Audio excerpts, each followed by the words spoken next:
Националната организация по оползотворяване на отпадъци от опаковки Екобулпак изгради първия в България завод за преработка на отпадъци. Предприятието се намира до столичния квартал Филиповци.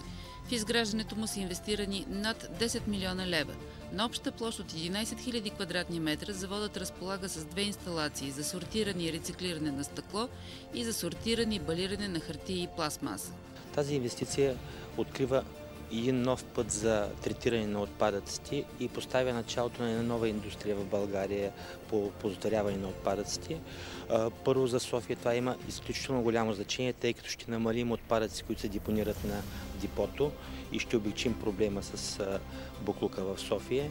За обслужването на производството ще бъдат открити 200 нови работни места. Предвидено е заводът да обслужва изцяло жълтите и зелените контейнери от разделното събиране, организирано от Екобулпак в София и региона. Инсталацията за стъкло е проектирана така, че освен амбалажно да обработва и прозоречно стъкло.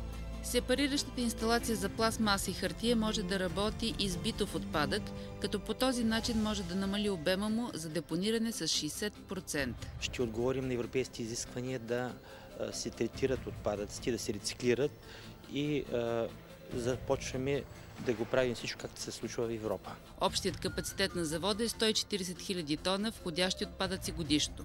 Инсталацията за рециклиране на стъкло е с капацитет до 40 000 тона на година. Инсталацията за сортиране и балиране на хартия и пластмаса е изградена по проект и задания на Екобулпак, като е използван максимално европейският опит в областта.